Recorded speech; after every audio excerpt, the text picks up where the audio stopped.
Okay, I just one thing. Your shirt reminds me of Divergent Spectrum Bass Nectar, like that album. You know what I'm talking about? Which one? Divergent Spectrum. I don't know. No. These guys haven't listened to new EDM since like 2005. It's like it's not even. He's not new. He's actually. That's a whole nother topic. Yeah. Tommy has. I don't know about Matt. Tom has been listening to music. Okay. Yeah, I haven't listened to new music since 1996. 1996. When it all ended. Yeah. This is it's a 90s East Coast rave scene. Oh, yeah. I got an intro here I was gonna do, and then my thought was Karina could lead the parade a little bit on organization. You know, we'll take it piece by piece. Okay. So yeah, I'm Karina. Karina. Hey, Karina. Nice to meet you. Nice to meet you. Yeah. All right, guys. So start off. We've all signed the releases. Yep. For the record, this is just for the book. And then, oh, sorry, Matt, what you got? And I'm past the statute of limitations, you said, right? I'm gonna get into it. So you sign the releases. This is good for me writing the book. This might be up on a page somewhere so that people can see that this all happened. But if this starts making money or whatever, someone's gonna give you guys a call, for that. But that's gonna fucking happen, right? But statute of limitations, all the felonies we admit to, they're over 7 years ago. I checked with my attorney, we're good. As long as there's no child pornography and other such things in here, we're good. So we're good. Last week we went over the what's up? I said we don't have Grotto on this, so you can delete. We're good. Fair fucking enough. Jesus Christ. And last week we went over our ragtag party crew production thing when we were like roughly 18 years old. Those crazy kids, all the illegal parties, the kidnapping of that one kid, the low-key robberies, the DJing, being the popular kids, all that. So we did that. So this week we're going to go talk about the rave scene specifically, the 90s East Coast rave scene, because you two guys have really good memories of it. I wanted Karina involved because she's a current DJ in the current scene. I thought it would be, appropriate. And then I wanted to do an intro about Tom and intro about Matt, and then we'll get into it. Sound cool? Sounds good. Intro on Tommy. He was a low-key superstar DJ Kid Vicious, on a pseudo major stage on New York Rave Flyers, give or take. We went to college together. We lived in Boston after school with some hard fucking economic times. You and me, Tom, that kind of sucked. We moved out to San Francisco. You moved out to San Francisco for a while when I was out here too. I was a groomsman in your wedding on the Florida Keys. Bringing back the 90s East Coast rave scene. Last week you mentioned how we competed for girls a lot. And I just want to mention I was jealous sometimes. I love you, Tommy. Sorry about being an asshole for most of the time that we grew up together. Nothing but love and respect for you, bro. You're all right, dude. Cool, man. Love you. And Matt, part of those crazy kids posse that we had, the massful 18-year-old clique. What do we got going here? Also, slow down, your speech. Yeah. Got it. Thank you. Perfect. Cool. I don't know why I just did that. Yeah. Recommendations are welcome. Yeah. So Matt, you were part of the Those Crazy Kids massful clique. You didn't go to school with us, but you were there crashing. Yeah. I was hanger on, I guess. Rock and roll. You're a b-boy in the 90s East Coast rave scene, the super attractive, tall black man every girl wanted to fuck. Oh, stop it.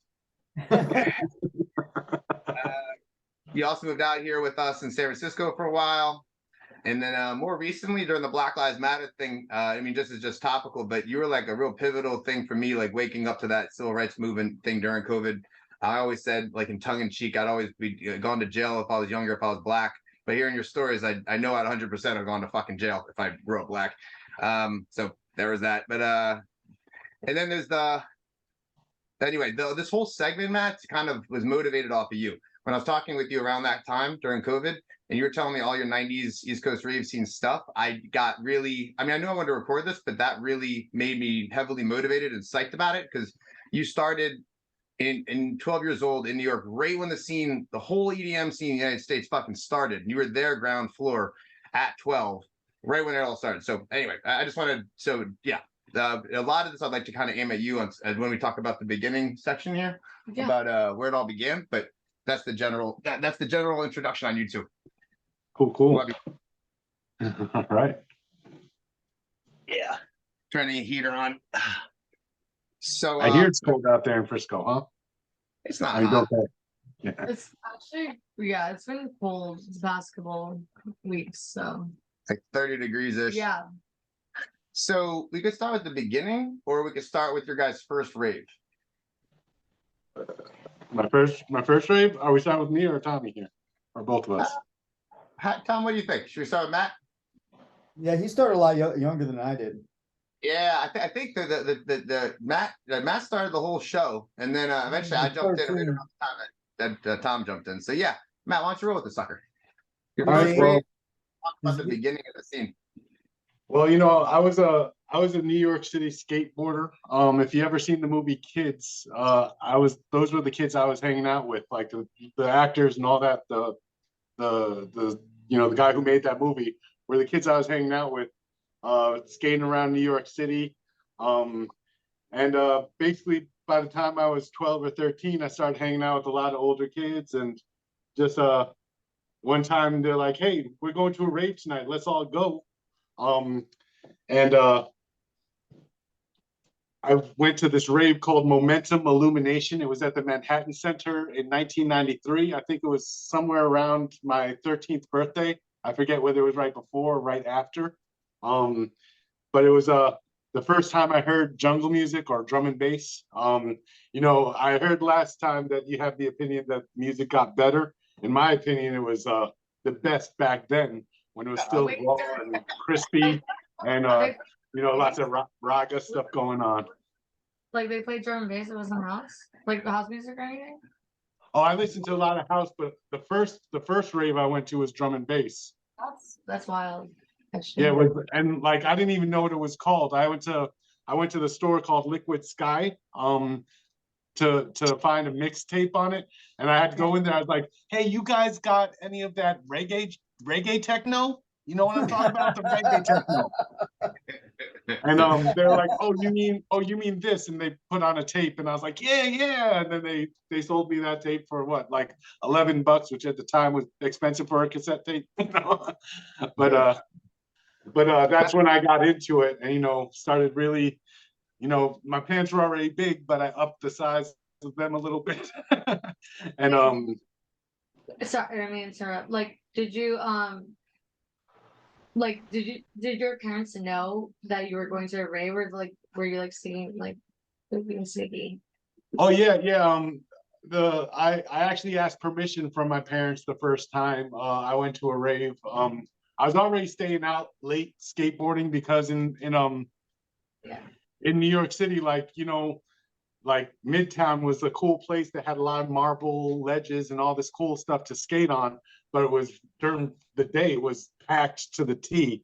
And so if you were a kid skating and you wanted to skate the good spots, you would have to leave your house at midnight, go out, skate all the spots when nobody was there. You had 15 minutes to get before you got chased off by security or anything like that. I think what Karina was asking, and the point to make is like, there's two points. She's asking, did your parents know you were going? And there's two things. One, during that time, which is the 90s, you were allowed to go out as a kid and kind of do your own thing. So like, there's that. I was a latchkey kid. Like, like you were out and about, that was okay to be out and about, like till midnight or whatever, but then the other piece of the pie was nobody, not to put words in your mouth, but no one knew what the fuck a rave was. They didn't know it meant a bunch of people taking my parents did. Actually, my other friend who wanted to go with me, he's like, used me as an example. He's like, well, Matt's parents let him go into a rave.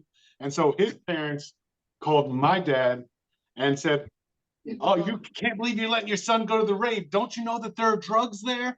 And my dad worked for Rolling Stone and for High Times as an editor and all this stuff. But my dad goes, "Do you let your son go to school?" And they're like, "Yeah." And he goes, "Don't you know there are drugs there?"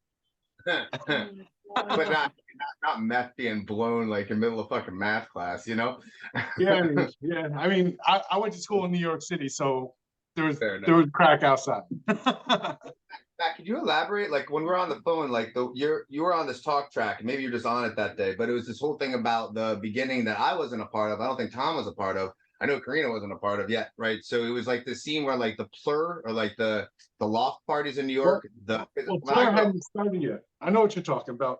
Fleur hadn't Yeah. started yet, but you know, at the time, the most popular drugs and all that stuff in the scene were mushrooms, LSD, and maybe a little bit of coke here and there was going on. But you know, people were smoking weed and doing hallucinogenics, and it was, you know, it was really chill and peaceful and all this stuff. I remember these early days because, you know, I felt safer at parties for sure. And then it was only like 2 years later where things started getting really grimy, you know, like it started getting dirty and grimy, you know.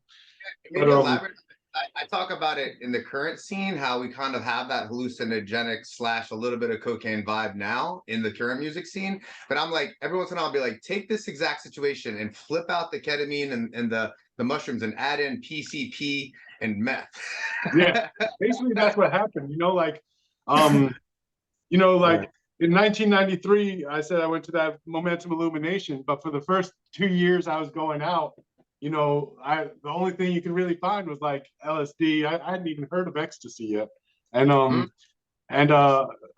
you know, we were, you know, I was tripping off my skull. You know, I didn't start drinking till I started hanging out with you guys in Massachusetts.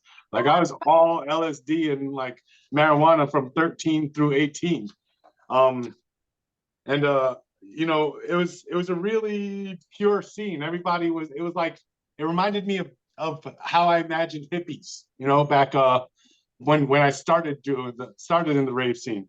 But then That sounds very Plur of you. Like well, Fleur was actually a reaction to the griminess of the scene starting. Because from what I noticed, you know, I started seeing more people coming in, and you know, a lot of people don't know this, but people were smoking angel dust in the 80s and early 90s in New York City like it was fucking weed, you know. So there was just like dust going around. And then when it hit the rave scene, it wasn't a big deal when just the angel dust and the dippies and all that shit came in. But when, you know, like you said, you heard this new drug glass, it was kind of the same with me. Like I didn't know that there was crystal meth. And they call it crystal as well, because I remember there would just be like 12, 14-year-old girls going trying to get some like crystal, not realizing they're smoking like you know, they sniffing. Like they didn't know like the of like of how dangerous. No, like we literally didn't way connect before.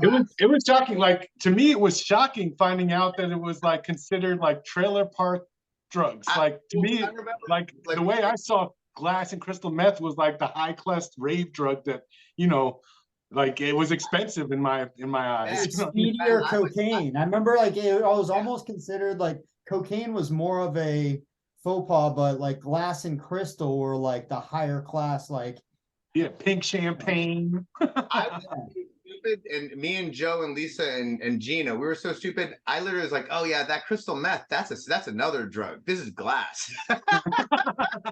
Yeah, I mean, that's gross. I was the same. I didn't realize the connection. I didn't make the connection at the time. You know, I was doing it and selling it, and had not made the connection that I was selling meth.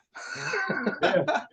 But when that hit the scene, when the meth hit the scene, and the way I saw it is when it, because you know you had angel dust, which made you feel like a superhero who could do fucking anything, and then you had crystal meth, which turned you into an instant schemer and robber and like jerk. You mix those together, it became like psychos out in the parties, like thousands of them. They're kids, you know, they're like kids. Yeah, they were kids, and you know, like when and then it became, and those were more expensive drugs than like a nickel bag of weed and a tab of acid. And so all of a sudden you have all these drugs coming in that are like $25 a pop instead of $5 a pop, and you got kids walking around with $20,000 in their pocket.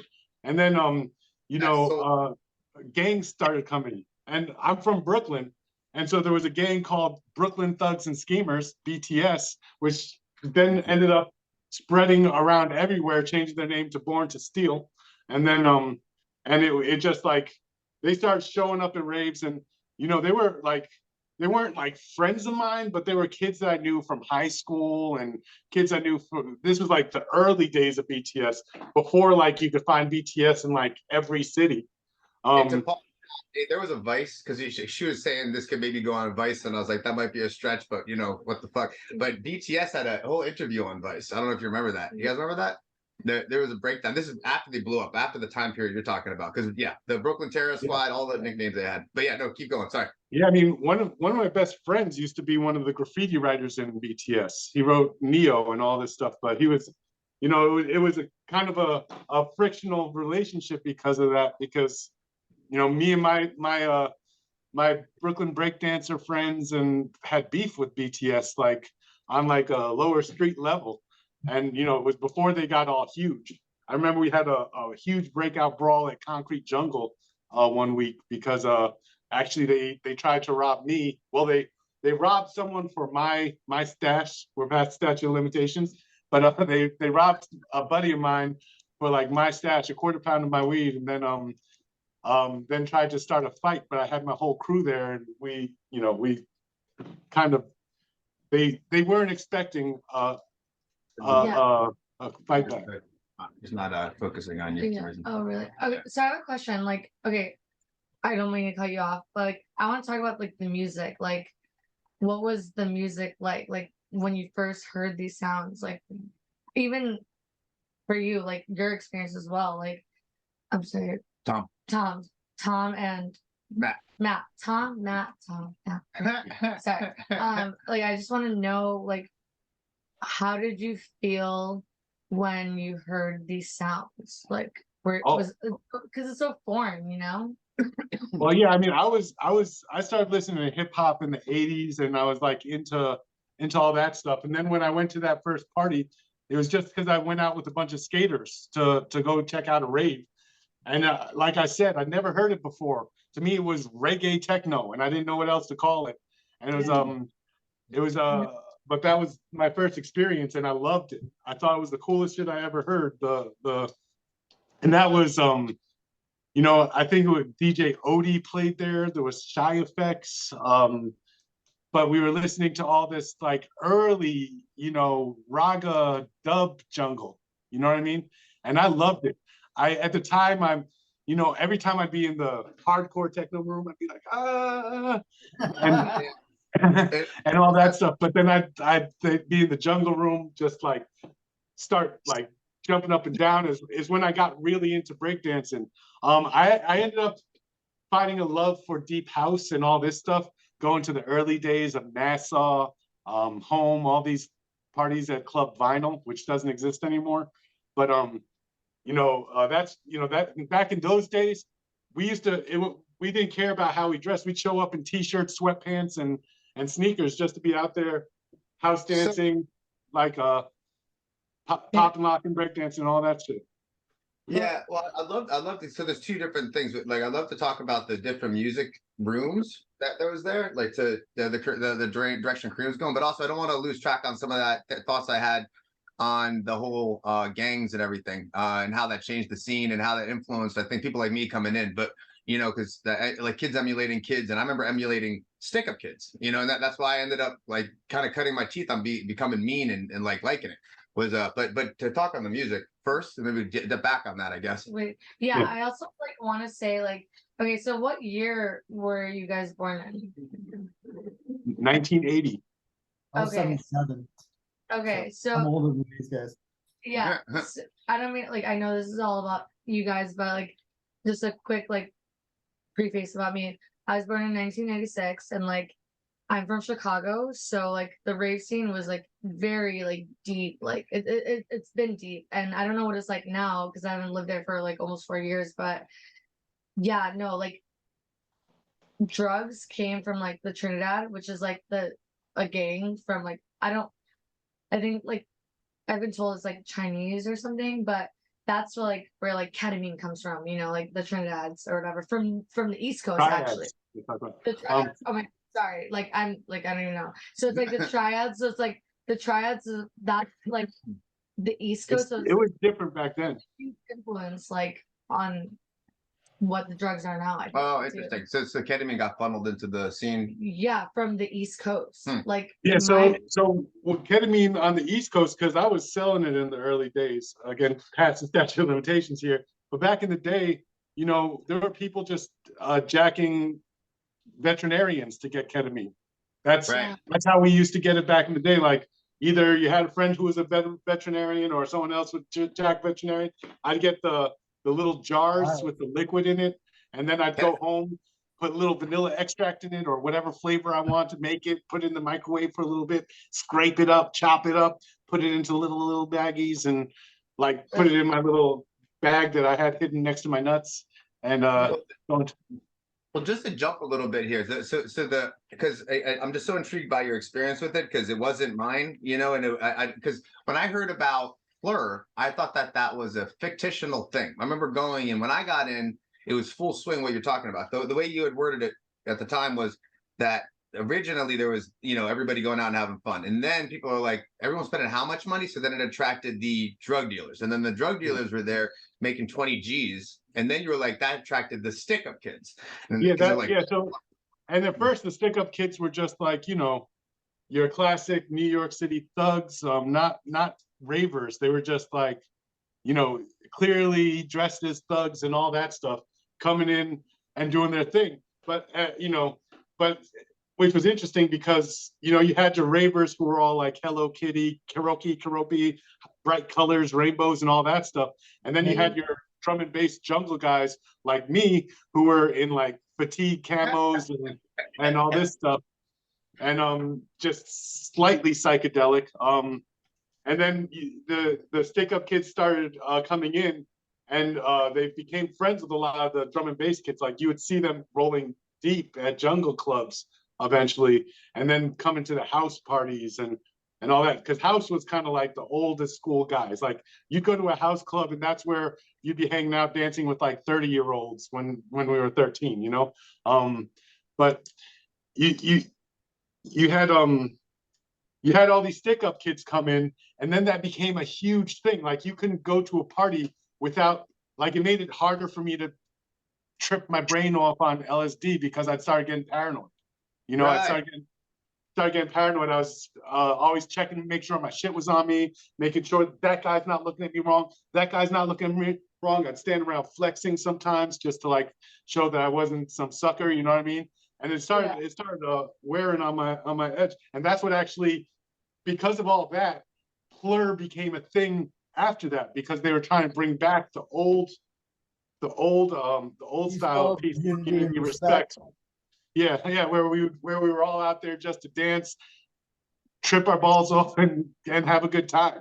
It became like you know, it became like the Wild West almost. You know what I mean? You'd be in there, you know, you'd go to an outlaw, and everything would be cool for an hour. Then all of a sudden, all these kids would come in with billy clubs and try to rob the whole party. Totally. I was at one of those. It was ruthless. They gave like because BTS was there doing their thing, which they're like low key, you know, stick up kids. And then it was an outdoor raves from Brooklyn. I remember being at like under a bridge. I don't even know where the fuck I was at. And then straight hoods rolled through with guns, like, give me your shit.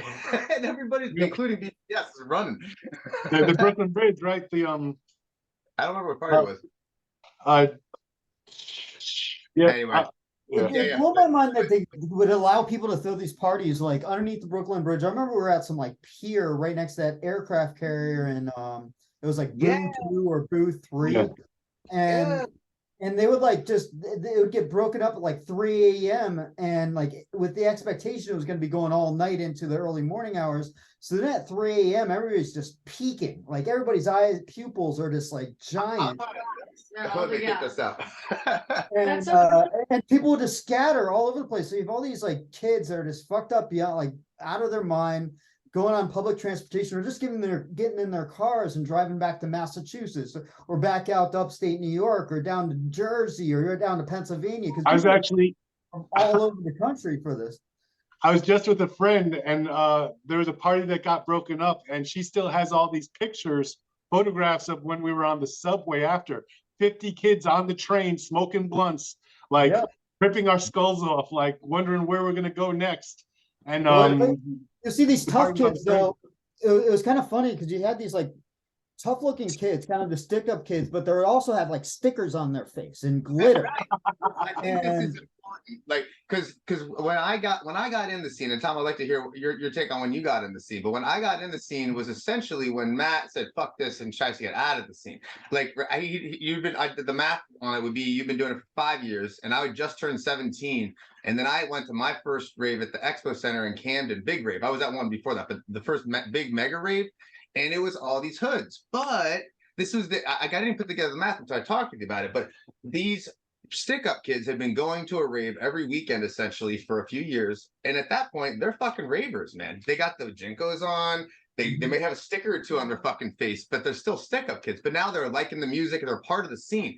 And then it gets really interesting because I start hyper-analyzing myself, because children mimic each other. Children mimic anything. They're always mimicking, right? They don't know who they are yet, right? So when I came in that scene, I was just 17. I was like a fucking, I didn't know who I was yet. And I'm watching, and I love the scene. To answer Karina's question, I just fell in love with the fucking music and the thudding in the chest, and not having to talk to people, be able to hang out with them, not having to stare at a stage. Loved it all.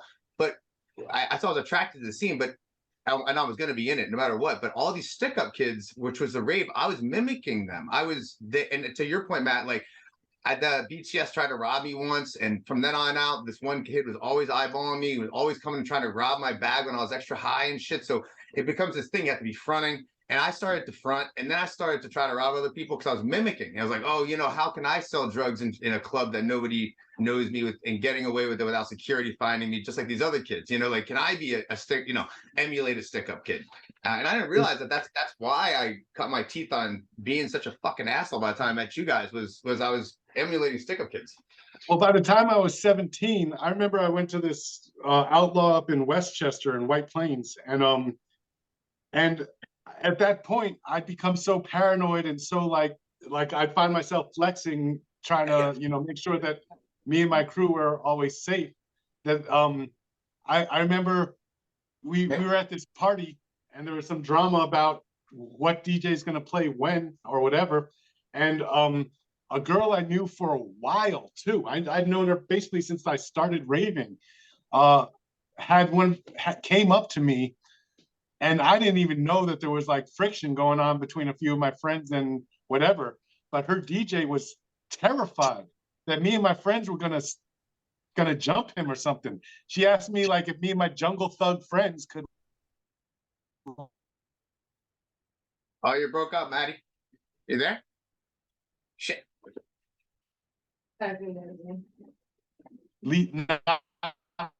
Heard her DJ, and I said, "What the fuck are you even talking?" Oh well, yeah. But I was shocked that she called me a jungle thug and my friends jungle thugs. Like, I never even thought of myself as even slightly like I was only trying to defend myself and my friends when I was at club. And like actually talking about this, it's crazy because of how I saw the scene start, and I thought it was like this kind of hippie thing, and I thought I was kind of hippie-ish at the time too. And then having someone else call me a jungle thug like really shocked me. You know what I mean? They're just racist. Maybe. No, they're from Staten Island. Who knows? You're black, man. You know what I'm saying? I'm just saying. How about you, man? Tommy, how about you? Just jumping around here. When was the first time you took meth? I took meth with you guys at some point, and it was crystal. It wasn't meth. It was crystal, a glass with some high. It was pink champagne, man. I remember like some girls I used to date back then. I don't know. We didn't date. We just kind of did a bunch of drugs together, rolled around to raves together, and then like fucked in between. But yeah, but I just remember like the girls would be like, "I need to get some crystal. Oh, I want crystal," and like we'd go into the sketchiest places in town to find crystal before the raves. But I don't know. My first party I went to, I remember listening to this one DJ, and it was the first time I heard drum and bass music. We didn't call it drum and bass, we called it jungle music. And he started off by playing this Master Ace song, which it was like a hip hop drum, like he mixed in the Master Ace hip hop, and in the middle of the lyrics it goes bass drum jungle music, and then it starts going into like dum-ch, dum-ch, dum-ch. And like the first time I heard that, like I was all about the jungle music. So I just I used to go down to our buddy JP's play JT's place, and he was a deep house DJ, and I used to watch him just deep house. He also played a lot of Stevie Wonder, and I needed to get some turntables myself. It was good. But I always had the love for I always loved raga jungle, hip hop jungle, jump up jungle. So it was all extremely like reggae and hip hop influenced drum and bass music, and it was just lots of fun. And I remember starting to put a couple CDs together and everything like that, starting to play out in this place, Peking Garden. I made this one I put out this one album where we started putting it out on cassette tape and brought it over to the grow room, started selling it through the grow room. The album was called, at the beginning when I was like, listen to the tape. It is good. good. Listen to it. Yeah. So anyway, the emulation piece there, I was at a rave high like a year after that tape came out, and I heard I was like all high in the bathroom. I heard some little kid being like, good. I was like, where have you heard that before? He goes, off of a mixtape. I'm like, bro, like you're quoting me, like yes, anyway. That tape exploded. Like Matt, you were on it, you ended it. You're like, Kid Vicious, he's the baddest thing since NC, got more moves than the Backstreet Boys. That's what you said. The end, but I remember this tape. We put it out, and the grow room kept on coming back to us, and our boy Justin was promoting it, and that thing exploded. He sold thousands of copies of that thing. So I'd be walking around, the town, and they just hear people blasting it out of their car windows, and I remember in college, and there was a bunch of other drum and bass DJs that I was learning from, and all of a sudden I was getting booked in New York, Albany, all over the place. I wouldn't get booked in Boston because it was all just the UK drum and bass. We used to call it the robot raping each other because wah, wah, wah, wah, wah, wah. But we just the fun hip hop and reggae drum and bass, and well, that's when the jungle was good, and then all of a sudden intelligent jungle came out, and it was the most boring, lame shit I ever heard. Everything sounded the same. Part because she wants to know about the music, a lot of it, I think, and I think it's worth bringing up. It's for the music segment, and Tom, you could probably speak on this better than most. But it would be good to talk about where the scene was musically, which I think had not learned itself yet at all. There's a big step back, gentlemen, because we're of age that you're like, back in my day things were better, right? I think that rock and roll was better. I think that maybe on a lot of levels hip hop was better, but I think on EDM, man, it's so much better now because it hadn't had itself figured out yet. And there was all of this, it was just so minimal back then. I'm not knocking it. Daft Punk, there was some good stuff. But the fact that we even entertained happy hardcore, you know what I'm saying? Well, that's the thing. I think we think about it in reverse, because back then I thought it came from a more pure place. Drum and bass jungle was more raw. It sounded like it was mixed on a 4-track by some kid in the hood or something. You know what I mean? It was still kind of I don't know if you know hip hop history, but the old school hip hop sounded great because it was grainy. It sounded like it was garage music. It sounded like it was real, came from the heart and the soul. And then, I was just mentioning about jungle, when the music Tom was just talking about, the hip hop jungle, the raga jungle, all this stuff, it was so raw. And then all of a sudden people started to talk about, this intelligent jungle, which to me just sounded like it was created by some AI. You know what I mean? I don't want to get point of all of us being back in my day, we did with the Brendan fucking interview. But because you're right. Because originally it was jump up and it was good. Then it went intelligent, it was bad. And then all of us kind of clocked out. It's gotten back to being good again, a lot better. But regardless, just to talk about the times and it trying to figure itself out, maybe Tom, you could talk about this, because I know that when I learned how to DJ with Jeff Conrad, and he was a Detroit techno, and those tracks, those records, there was one fucking loop. You had to keep moving. You had to have 2 records going at the same time, otherwise it's the most boring shit you've ever heard.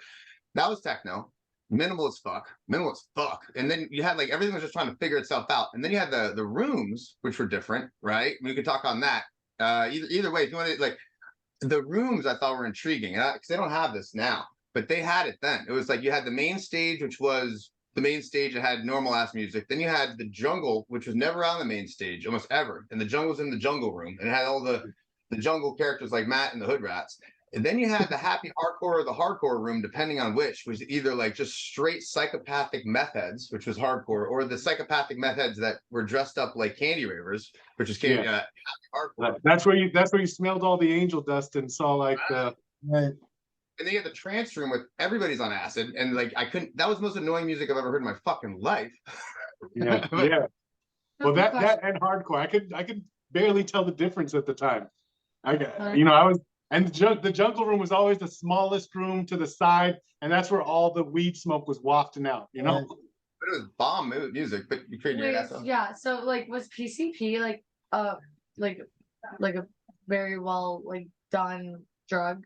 Everybody Yeah, did. everybody I don't know if it was done, well done, but it was done. You know, a lot of people don't realize in New York City, a lot of people don't realize how like normal PCP was. Like, I mean, if you listen to the Beastie Boys music, straight up dusted, dusted, dusted, dusted. You hear Method Man and Redman talking about Decal. That's fucking angel dust. No, people are smoking it on every corner. No, and I just want to say, so I'm adopted, and my biological mom, she's in her 40s, and like in her like the records like from like adoption, like whatever. Anyways, she did PCP. So I guess like in that time frame, like back in the 90s, like early 90s, like I guess like would you compare like PCP to like how people not casually do cocaine, but like is that like what it was like? Like I think at the time people did cocaine less than PCP. Like I remember having like cocaine was more of a bad drug in my mind compared to PCP. That was the funniest thing. It was like, but it was like angel dust, so it put like a nice name on it. Yeah, I don't know why that is though, because people were smoking PCP like people smoke weed back in the early 90s and the 80s. It was everywhere, and it wasn't a big deal. Okay, it might have been a affordability thing. Like here, like now, I feel like in this time frame, like that's what ketamine is. Like ketamine is like it's like it's not normalized, like, but like it's not like frowned upon, you know? It totally is. The ketamine these days, they're talking about its medical qualities. I mean, they never talk about PCP's medical qualities. Surprised me. I got offered ketamine recently in like my boss's hot tub, and I'm like, they're still doing this shit. Like, I was surprised that was still like a drug of choice. I mean, these guys are still trying to take advantage of you, Tommy. They're always How about the room? Talk about the rooms at all? Do you remember the hardcore room, for instance? Yeah, the hardcore room. The hardcore room. That was always like. So describe to Karina, guys, like what we're talking about. It's like you have a rave with 4 different rooms, and every room is specific to a vibe. So you have like different different genre. Yeah, because I hadn't figured itself out yet. It doesn't realize that nobody wants to listen to fucking trance, and no one wants to listen to hardcore. Yeah, and I just want to say like one thing. And don't mean it like I know it's your podcast, but when I was 14, like we would go to raves and like underneath the bridge, like indoor soccer fields, like crazy. I was 14 years old. Like my cheerleading like captain would take me to these raves, and like we would just like fucking take ecstasy. Like I don't even know. Yeah, it's literally insane. My favorite were always the kids that would sit in between the 2 rooms and thinking there was like the music was going together. So you have somebody sitting in between the jungle room and the house room, and they'll be hearing both. It'd be a massive train wreck for most people that weren't on ecstasy. Like I remember like in doing like the candy flips, but like when you're on like acid and ecstasy at the same time, hearing the 2 different music, you're like your brain's trying to connect them together, and it just any normal person is someone. I think it's important also to notate the ecstasy we were doing was also heroin bombs. So we were taking heroin with ecstasy, meth, and dust. Those are our drugs at the time. And all these kids were fucking 14 to 16-year-olds doing this. And there wasn't like drug, like there's no before like fentanyl, thank God.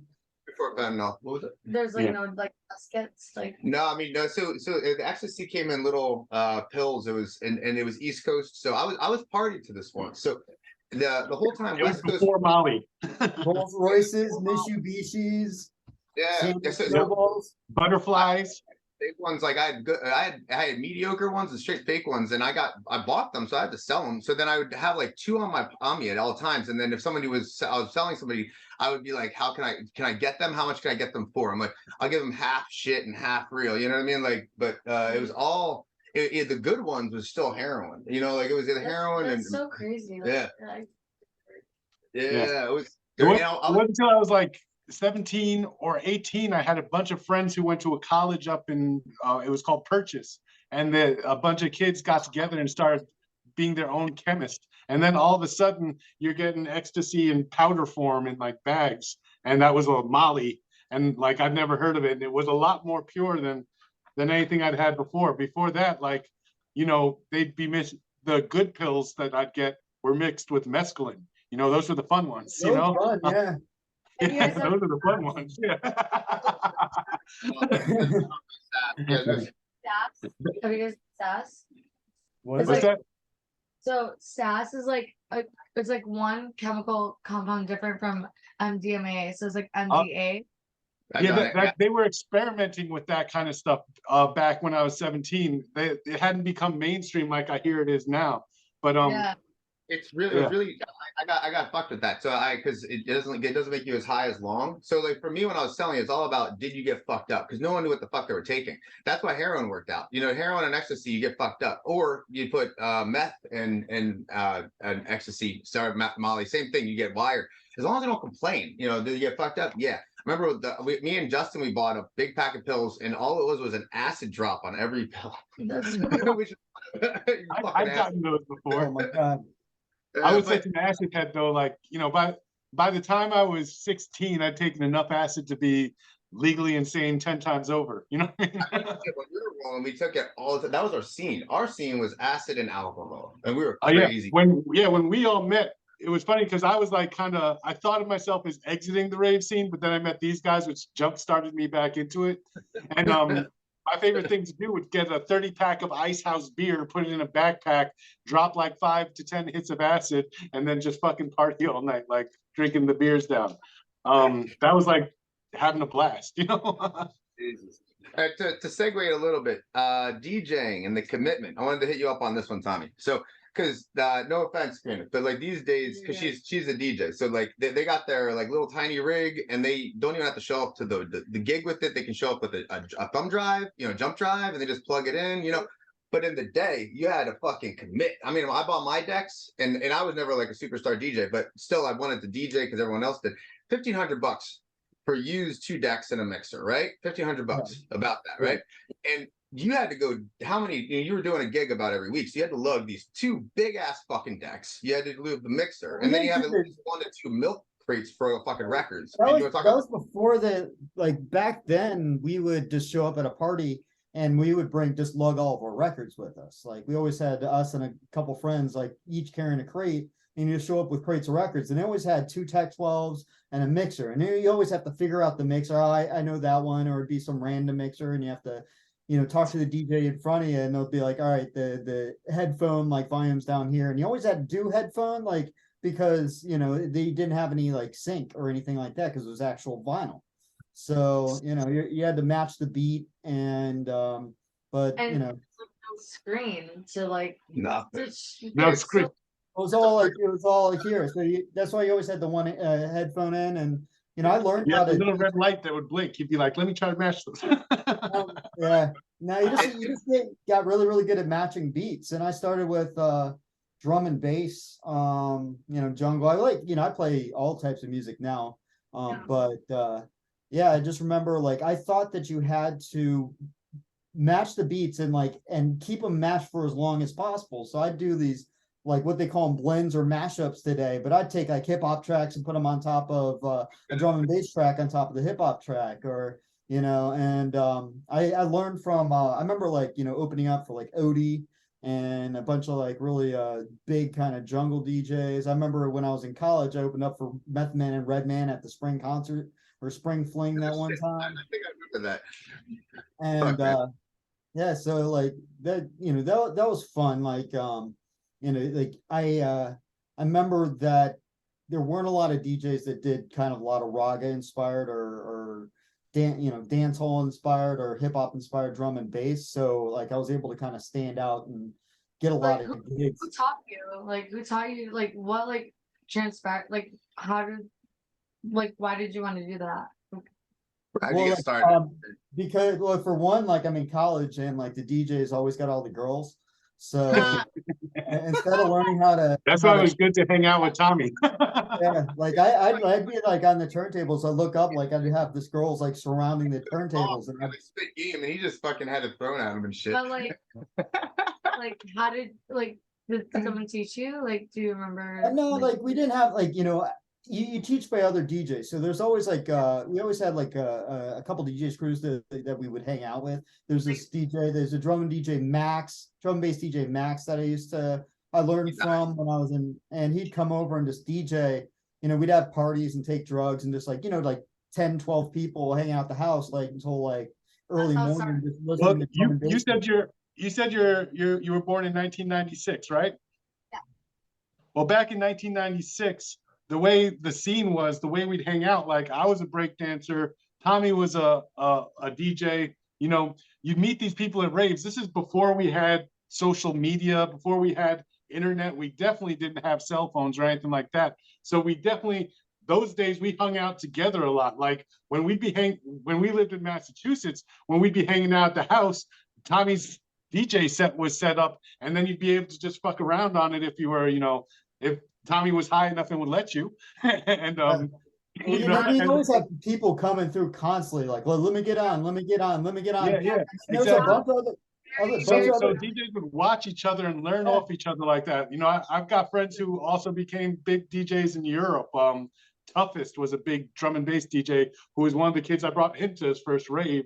And he just stopped DJing out there probably 2 years ago or something after having a midlife crisis. I remember I did it because I didn't like the fucking music some people were playing. And like for that reason alone, I wanted to start putting my own music on. Like, I liked Sean's music, but he had to play it through every single track. And I already know the tracks. And you had to sit behind the decks like you're doing something. Love John to death.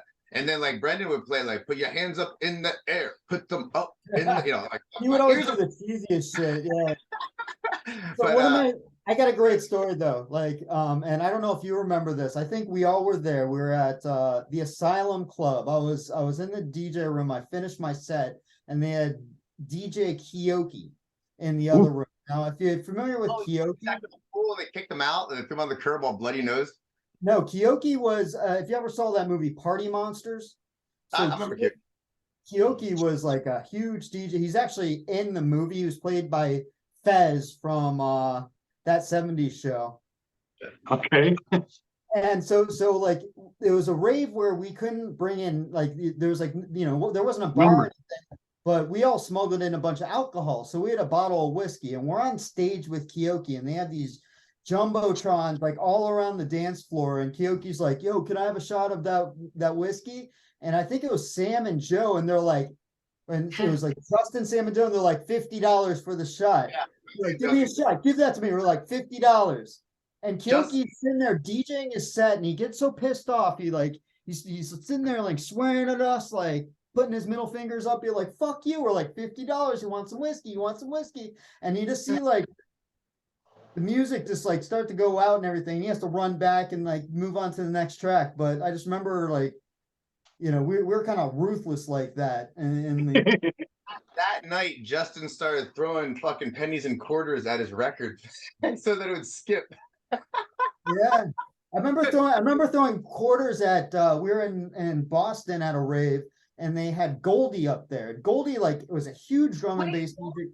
Goldie's huge. Yeah, it's still going. Yeah, Goldie up there. Yeah, he was in like a James Bond movie, and I was like flicking quarters at him because we were like, we used to call it Be More Funky, because he started playing really like dark jungles, like wah, wah, wah, wah, wah, wah. So we'd start flicking coins at him, and it'd bounce off the record player.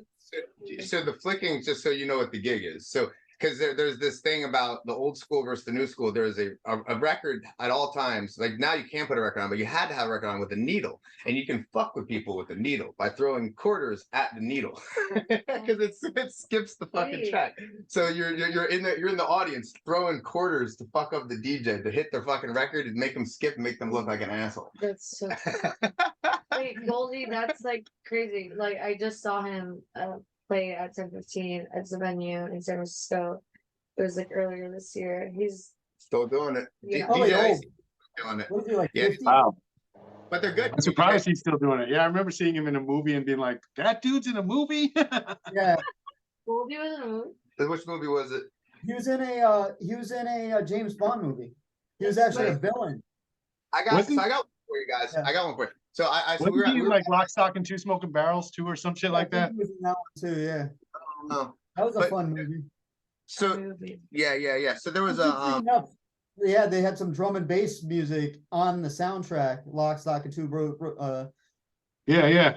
That was a great movie. I got one for you guys. So the other day we were at this music festival, Portola. It's in San Francisco. It's killer, and there was it was fucking awesome. So Amazing. yeah, so we were there, and there was a certain part I was high and I was listening. It was the height of I think Blonde Madonna was killing it. I'm getting the DJ Yeah, name right. yeah. Anyway, And then Fatboy Slim. yeah, there was that sequence. It was, Oh, yeah. murdering its sequence, and actually now I'm forgetting if it might have been Fatboy Slim, but there was a height of the set where they're fucking murdering it. We're all fucking grooving, and I had like a flashback from back in the day, and I was like, this is right when the record would skip. Right. Because we would always be in warehouses and shit, and everyone would be jumping, and that's right when it really jumping. That's when the record, that's when the needle would pop. Yeah, like or somebody will hit the tables. Somebody hit the tables and the needle will or the DJ was just wasted and just knocked the needle over themselves. That happened quite a bit. I The realized worst part, the sets that it would happen a lot. You know, the height of the set, because everybody would be jumping. Yeah. You know. Yeah. worst part, you get the drunk and nowadays you get the drunk idiots with the turntables and they'll come up and like try to stop the record and scratch. Yeah, Really? yeah. Oh man. Now get your ass kicked back in the day. Yeah. Shit. So on that tip, then there was the whole thing on like, God, I don't know if you guys remember this, but there was in Oakland, there was this fire that happened at a rave illegal rave den about 2017, and it really shook me and Sean. It made national news, and it shook the fuck out of Sean too. It killed every kid that was in there. I was dating a girl at the time who had gone home, and all of her friends tried to get her out of the house. She didn't go. All of her friends went, and all of them burned to death.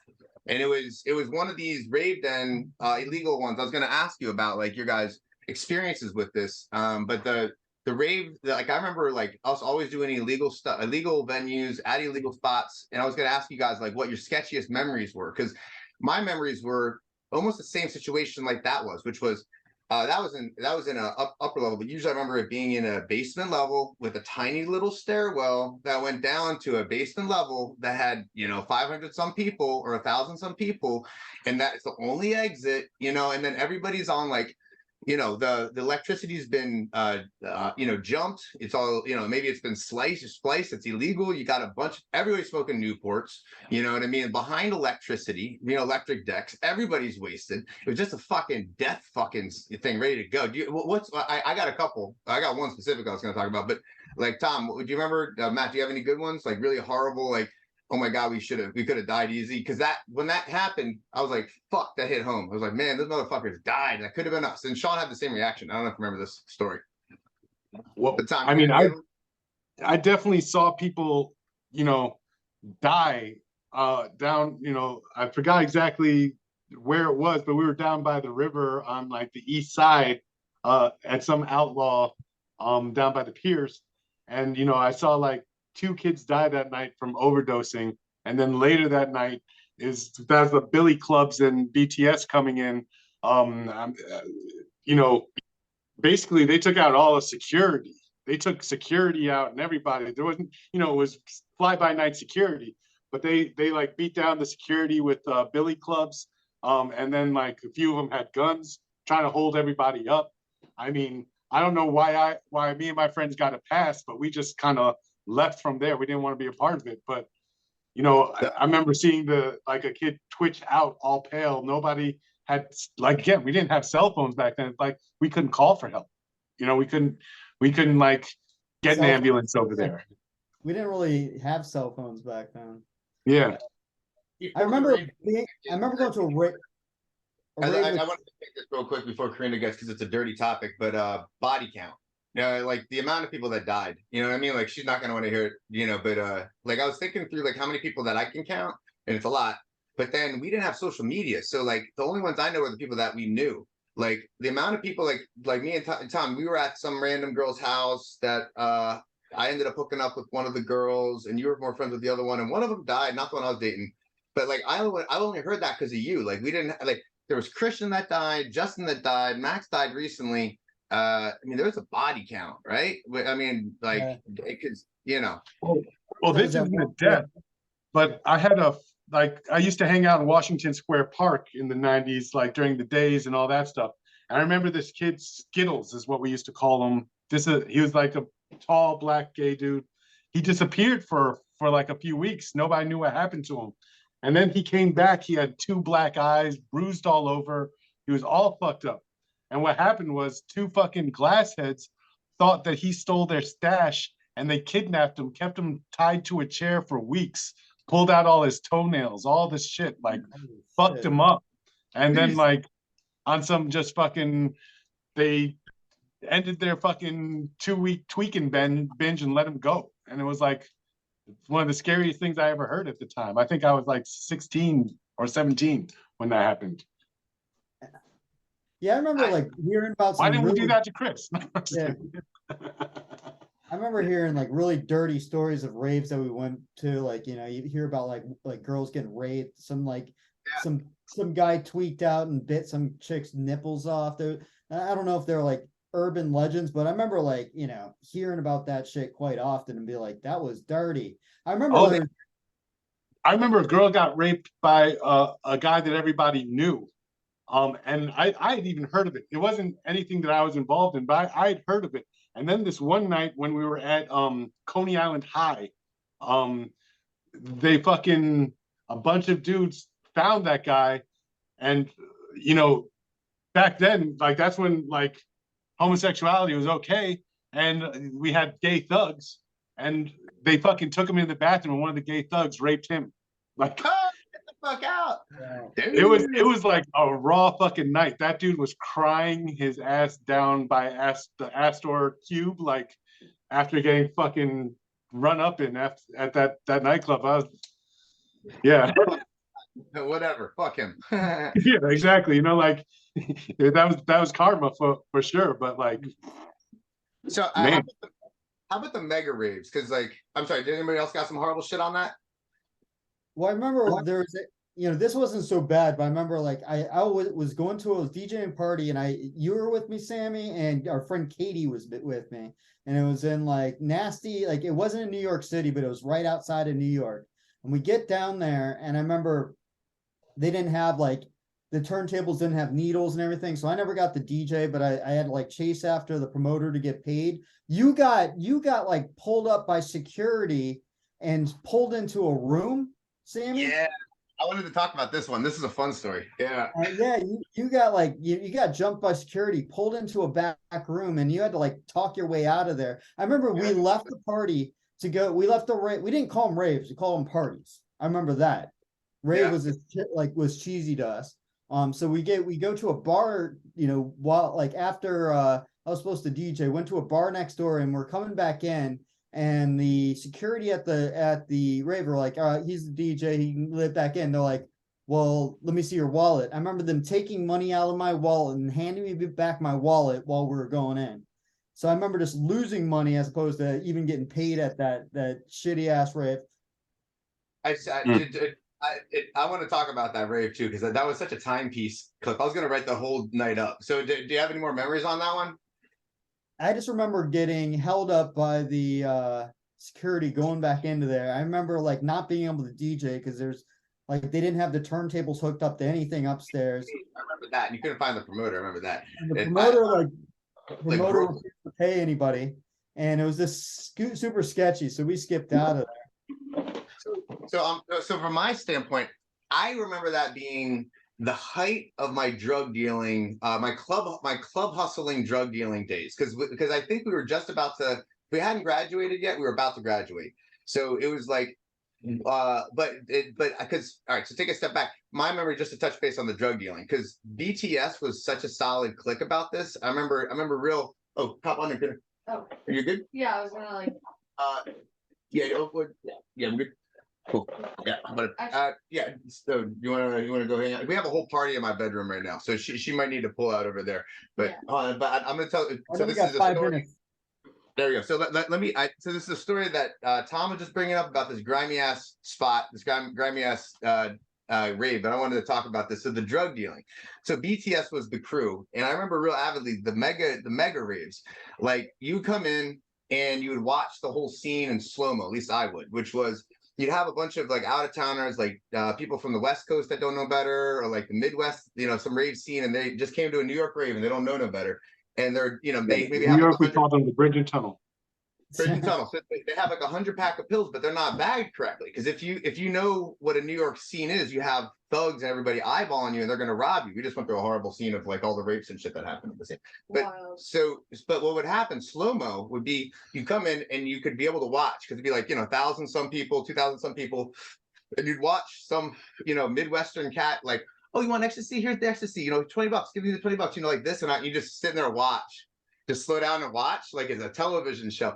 And then eventually you'd have like this, because it'd be VHS would send out fucking hood rats, like young ones, to go around. You watch this one hood rat, eventually, because you're like, I just watched the whole thing slow mo. You get a pill and you can walk away and you look back way over a dude on the other corner of the room. He goes.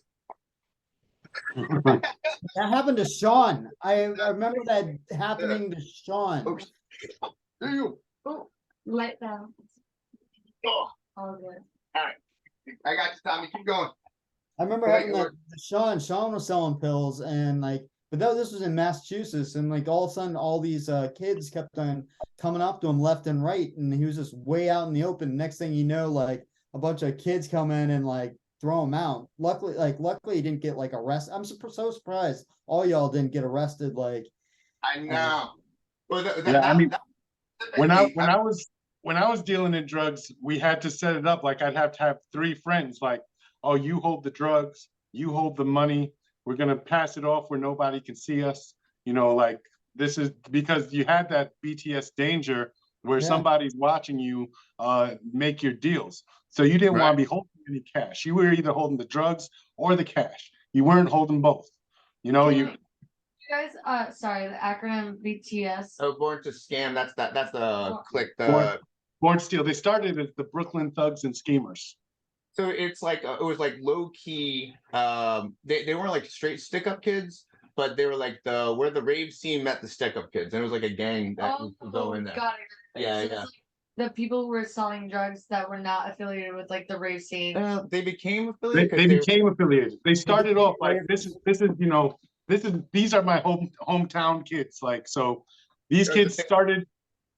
Yeah, these kids started just as like drug dealers and stick-up kids in Brooklyn neighborhoods. And then they started going to nightclubs because they heard that there are people walking around with crazy amounts of money.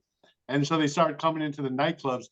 At the time, they were Brooklyn Thugs and Schemers. But when they started spreading to all 5 boroughs, they became Born to Steal. And then they started, it got to the point where there was BTS kids from Florida and like BTS kids from like, Boston and fucking Philadelphia. Amherst, Massachusetts. Some fake ones. It grew, But I remember like emulating them, and like, but that when Sean went out that day you're talking about, I had suited him up with all these fake ass pills because I had to get rid of them, and he sold all those 50 of them, and he came back, and all of us applauded him and treated him like he was a king that night, because we all wanted to be a gangster, you know what I'm saying? And also I need to get rid of those pills, and he did it. We fucking treated him like a gem that whole fucking evening. Yeah. So I wanted to talk about that one dirty ass rave though, Tom, that you're bringing up, because for me, that was like the height of my drug dealing. That was like because being able to walk into a nasty ass Brooklyn rave. You were DJing, so Tom was DJing this rave, and he was just talking about how he came in and literally security robbed him, like took money away from him, and then there wasn't even a DJ set up, and then he couldn't find the promoter to pay. But welcome and then eventually, to Brooklyn. Yeah, and I got pulled into a back room like he was mentioning, and I had to like talk my way out of it with a whole pocket full of money. But on the drug dealing front, I rolled in and I loved club hustling. It was like the best job I've ever had. So you roll in, and instead of being a douche with like the ecstasy, you have it each one individually bagged. I learned this from Ian, the psychopath. If you ever met him, Tom, I don't remember. I know Joe and Sean did, but each one of the bags be individually popped with one, and you put a safety pin through them. So you got like something like 20 per safety pin, and you pump them on your ball sack by your drawers. So then, so that way I'll be talking, you know. So and I remember like going into that rave, I knew nobody. You're saying that we came with a female. I didn't remember that. Was that Caitlin? I didn't. Totally forgot that. So I thought it was just you and me, but I remember rolling in there and I made it a sales routine. I'd go walk up to a group because everybody was selling fake pills. So you couldn't be like, do you want ecstasy? Because then they'd be like, no. Be like, hey, just so you know, I got ecstasy. If you know anybody that wants one, let me know. And I'd go pan out the beginning of the party to people that looked halfway trustworthy. And then eventually somebody would ask them, do you know where to get ecstasy? And then they go, oh, I think that kid has one over there, as if they know me, which they did not. And then someone would tap me on the shoulder and say, do you have ecstasy? And that's when I would start the sale. So then, because then this would steamroll for the rest of the night. So then the sales would begin. And when the sales began, they'd be like, and they'd be all like sketchy because it's New York and everybody's getting ready to re-rob. And I'd be like, and they'd be like all like this. And I'm like, there's security watching, right? Because you have two things to worry about. You got people that are going to rob you, and you have security that's going to rob you. So either way, you can't look like you're doing a deal. So I'm like, yo, smile, you know, because it's so dark, you know, and loud, no, you know, like no, so loud that you could, you know, smile. There's security behind you. Smile, smile. I'm like, yo, yeah, I got ecstasy. you know, I'm like, I'm like, 20 bucks each. How many do you want? And they're like, smile. And then they're like, okay, like 3. I'm like, okay, go get your money and come back. And then they go get the money and come back. And then I have a flyer in my hand. And meanwhile, I go pop, pop, pop. So I didn't take no stupid bag out. I just went in my thing and pop, pop, pop. Because you just, on the safety pin, you yank. And then you have 3. I know in my hand, I got 3 pills. And I throw them in the flyer. And then they come back and be like, hey, keep smiling. Look at the flyer as if you want to go to this party. You see the drugs? Give me the money. So, and I started working it, right? And I was working it all night, and I didn't know anybody at this party. And I had so when it was a real party, like when we were rolling our own parties, and I was doing house security and dealing, I had to like, you knew it was a good night when you had to empty your pockets a couple times. This was not one of those. It was just one full ass pocket that night, but it was full with fucking dirty 20s. And eventually, like I remember smoking dust that night, and somewhere during the mix, there was one kid that kept coming back a few times. At the end of the night, there was 2 counterfeit 20s wrapped between 2 real 20s, both times. So someone came and hit me once, and they hit me again. But yeah, but then during the rigmarole of that, security picked up what I was doing, I guess, and they were out robbing everybody. It was the same security that robbed you, Tom, walking in. You know what I mean? They just like went through your wild. So they must have seen me talking to somebody, and they just pushed me into a fucking back room. And it's like the worry that I always have, because I remember when Ian was teaching me how to hustle, he got taken. So now, when Ian was doing the hustle, he got taken in the back room, and I didn't ever want to be that guy. And here I was being that guy, getting pulled in the back room. And they had me, and they were like going up and down my pockets. And I stuttered them. I was like, yo, I ain't got no guns. and he gives them a pause, and I fucking move out. They didn't find that one pocket full to the brim of fucking dirty 20s. Anyway. I remember like the worst sight would see the kid to be freaking, you'd see the kid that like was being patted down by the police outside of a rave, and you know he was getting busted for selling drugs, and just the look on his, like, you know, some kid just getting busted by the police with like, you know, 100 pills of ecstasy or something like that, just scared shitless, knowing that they're fucked. But I remember like seeing those kids coming in. And man, was that the night that we ran out of gas coming back home, or was that anyway? One of those nights we ran out of gas. I got to run, guys. I'm sorry. I got to break out like this, bro. No problem, man. I love you to death. I think that was about that was about the ballpark of them. The mega raves, Tom Sketchy, VTS working. I didn't get to talk about mega raves. That what was it? Fantasia on Randall's Island, the Liberty Science Center party. That was fucking crazy.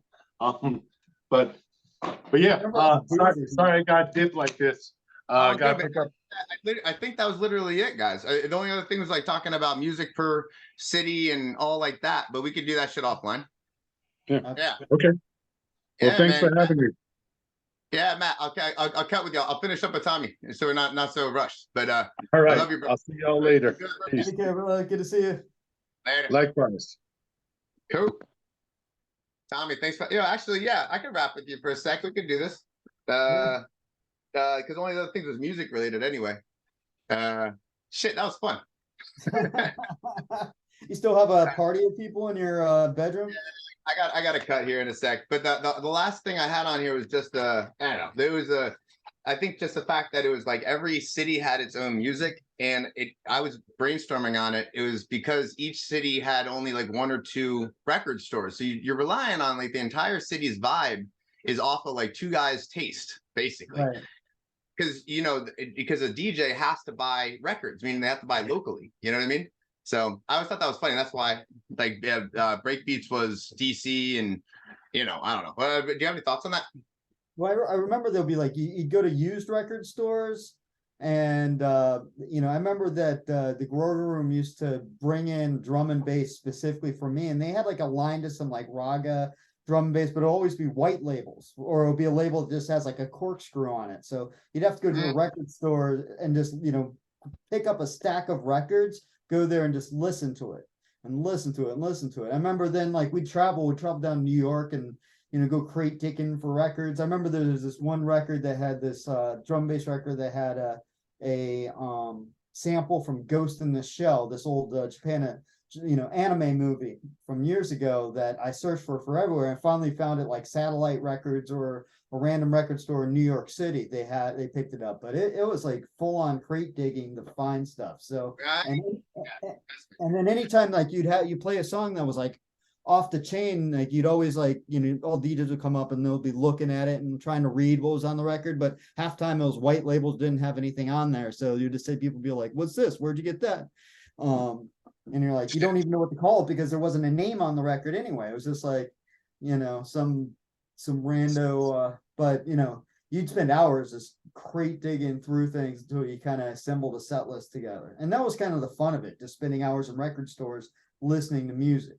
I remember, except I had the one bad experience going to a record store in Ontario. Like we had just I remember Toronto had some really good drum and bass record stores. And we would go into one and we start listening to music, and the guy who worked there started getting pissed off at us, being like, "You're gonna scratch the records."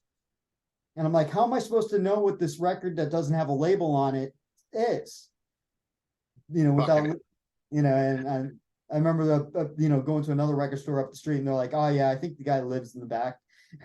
But that was just the fun of it, crate digging to find as many records as can. Nowadays, like all the you can just type in like on your DJ software like any track you can think of. But that was it, just finding unique records or just obscure records was part of like the hunt, and part of what part of just being a DJ. It's you could always go and DJ what were the top sellers at the drum and bass place, but every DJ in Boston were playing those top sellers and then drum and bass. What kind of sets you apart was actually coming through with some different stuff, some unique stuff, but stuff with that brought on. I always thought that it was the music that made people feel nostalgic, but not even recognize what the song was. So there'll be some samples or something in the song that people would have heard somewhere else, and then so I always loved the tracks that always were remixes or would have obscure samples from like hip hop, dancehall, funk and soul, you name it. I remember there was like Barrington Levy, this old reggae artist, was all over there was Barrington Levy samples all over this one brand of Raga Jungle Records. They had like Zion I and Zion 1, Zion 2, Zion 3. So that was kind of a fun part of being a DJ. Good shit, homie. Love you, Tommy. Love you too, man. Let me what you got? I said, like, why don't you get back to your friends, man? I've like stuck them all, like 5 people like sitting on my bed, so I got to cut. Yeah, no doubt, man. We'll have fun. Is there any other story you want to throw in here, like first rave story? Anything, or should we just cut? Yeah, I'm good for now. Like we can talk later. Peace, love, unity, respect. I love you, Tommy. Yeah, man, it's good to catch up with you guys on this thing. Yeah, I'll talk. Let me stop the recording and I'll wrap it up with you. One second. Yeah.